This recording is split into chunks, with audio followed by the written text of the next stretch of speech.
What's up guys, I'm Jeffrey the Jet Rizzo from RizNose.com. Today we're talking about the best running shoes on the market right now. I've done this video like a couple of years in a row now, and it's about time that we updated it. So if you're a subscriber to RizNose, you'll know that we've done plenty of running shoe reviews of shoes that we liked, shoes that we didn't like, and here are the ones that we think are the best. Now obviously there's a lot that goes into making the best running shoe, and your feet are different from mine. So I will put a few honorable mentions down below in the description because there are dozens and dozens of really great shoes. Not every single one could be on this list. And then also down there in the description, I'm going to post a link to a little bit beefier of a post we do about the best running shoes. So you can check that out when you get a chance. Now, what makes a good running shoe? There's a bunch of things that we considered when we put this list together. One of them is cushioning, right? It's got to have good energy return and impact absorption. They've also got to be comfortable. They've got to fit right on your feet. What about the drop? Do you want a 0 drop, an 8mm drop, 10mm drop? All of that is something that we considered when we put this video together. Does it have reflective strips? Is it breathable? Everything.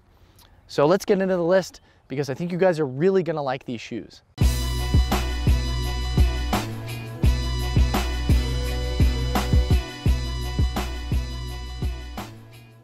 Okay, so first up on the list, the best high-end running shoes. These are the Adidas Ultra Boost. They have been on this list several years in a row, and if I could pick one running shoe, regardless of price and everything else that I would go with, it would be the Ultra Boost. They're very comfortable. Almost everything about them you will like. The one thing is that they've been out for a while. I mean, Adidas like almost outright refuses to change anything about these shoes, and there's definitely stuff that they can improve upon with the Ultra Boost. That being said, these are neutral road running shoes. They fit 1/2 size small. They've got a 10mm drop, so they're not going to be minimalist shoes, even though they kind of look like minimalist shoes. They do have a pretty drastic drop. Some people might not actually like that. They're going to weigh in at 9.5 ounces, which is lightweight, but not that lightweight. Certainly you're going to try on other shoes that feel a little bit lighter on your feet. Now they do have something that you're absolutely going to love, and that is the Prime Knit upper. Makes these shoes so comfortable. Of all the shoes out there, you try these ones on and you say, oh my God, these are the most comfortable things I've ever tried on. That's because of this Prime Knit upper. It's a 4-way stretch material. It's very breathable and flexible, and it's just one of those things that like you have to try out. You have to experience the Prime Knit upper. It's that good. Also along the same line is the Boost foam. So Adidas made a big deal out of this a long time ago, and it's still one of the best cushioning systems out there in terms of energy return and impact absorption. It's incredible. It feels like no other shoe out there. When you run, it springs you forward, and it does a great job at absorbing those impacts. The biggest negative with the Adidas Ultra Boost is that they're $180, which is just bananas, ludicrous pricing on the Ultra Boost. Side note, if you're looking for an awesome deal on running shoes, maybe even a deal on the Ultra Boost, you should go to our website, RizNose.com. The link is here on the screen, or download our mobile app, RizNose Deals, iOS and Android. We're not going to sell the running shoes or anything like that. We just find the deals and post about them every single day. We even saw a deal on the Ultra Boost and a bunch of other shoes on this list. So if you want a really good deal on them, you should definitely check out the website and the app. Okay, back to the Ultra Boost. The other things that I don't love is the lockdown probably could be better, and the tread is going to wear down quicker than on other running shoes. Now switching over to the mid-range category, we have the Brooks Ghost 9. These are neutral road running shoes.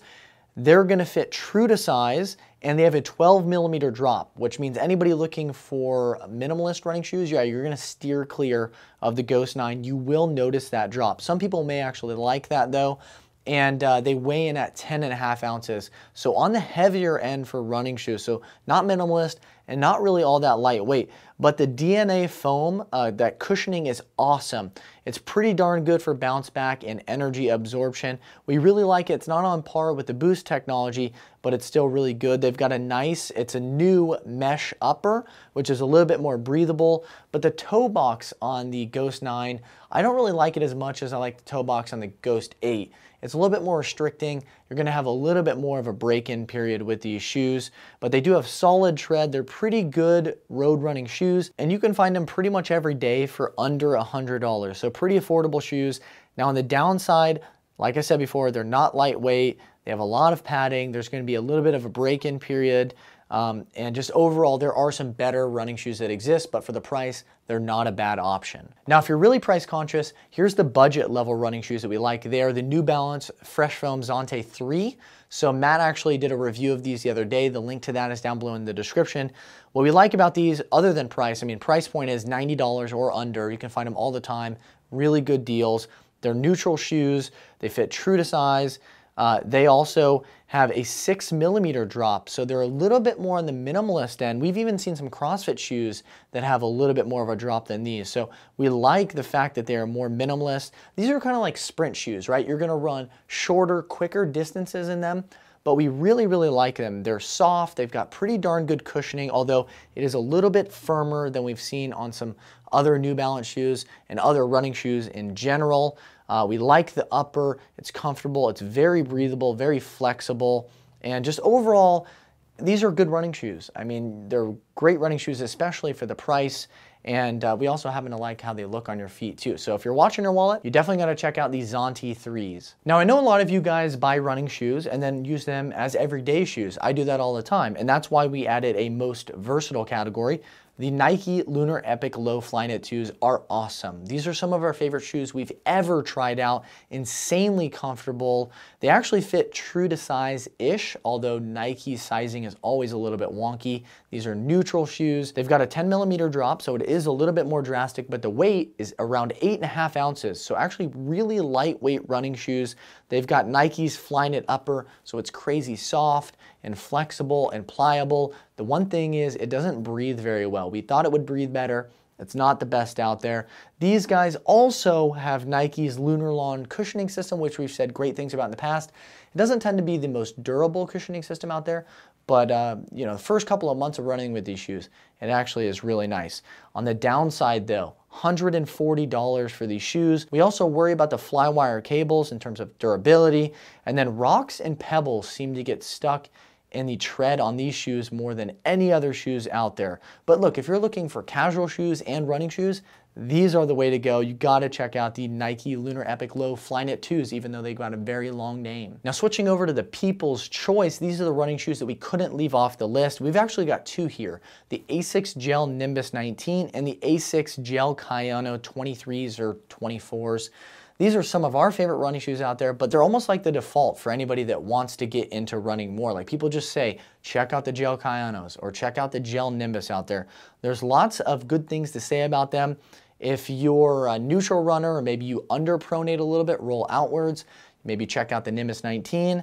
If you tend to pronate a little bit too much, you got to check out the 22s or the 23s or the 24s in the Kayano series. They've got good lockdown. The Flight Foam from Asics plus the gel cushioning system is awesome. Really great cushioning system on both of these shoes. They've got pretty decent lockdown and great breathability.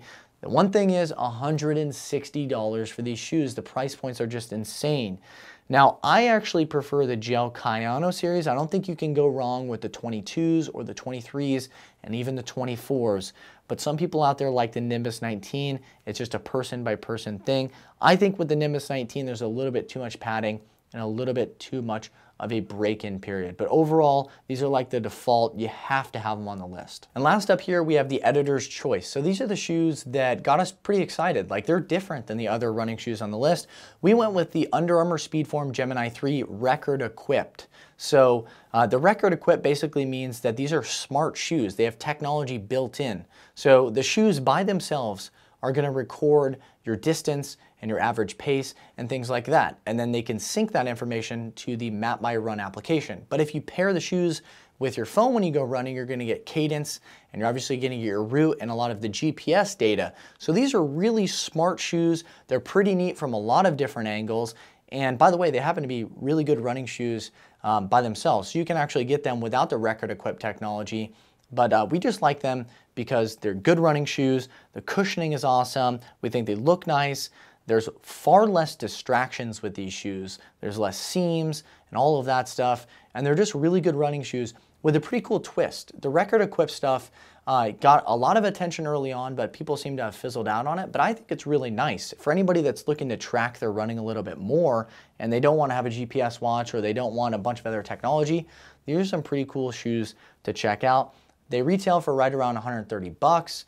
We find deals on them all the time, so make sure to check that out. But yeah, don't overlook Under Armour in the running shoe game. They're actually making some pretty awesome running shoes, and the Gemini 3s are our favorite. All right, guys, hope you enjoyed that video. If you did, click the thumbs up button down below. Make sure to check out everything in the description and subscribe if you haven't already. I'll see you guys in the next video. Have a great day. Want some more RizNose content? Check out our Snapchat behind the scenes footage there. Real-time deal alerts right here, Twitter, Facebook. How about some pictures, videos, stuff we're working on right now, Instagram, or check out another RizNose video. That's on this side.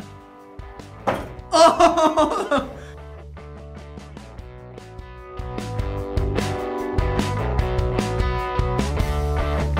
What's up, guys? I'm Jeffrey the Jet Rizzo from RizNose.com. Today we're talking about the best running shoes on the market right now. I've done this video like a couple of years in a row now, and it's about time that we updated it.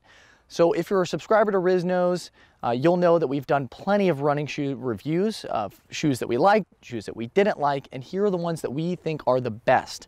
Now, obviously, there's a lot that goes into making the best running shoe, and your feet are different from mine. So I will put a few honorable mentions down below in the description because there are dozens and dozens of really great shoes. Not every single one could be on this list. And then also down there in the description, I'm gonna post a link to a little bit beefier of a post we do about the best running shoes. So you can check that out when you get a chance. Now, what makes a good running shoe? There's a bunch of things that we considered when we put this list together. One of them is cushioning, right? It's gotta have good energy return and impact absorption. They've also got to be comfortable. They've got to fit right on your feet. What about the drop? Do you want a 0 drop, an 8mm drop, 10mm drop? All of that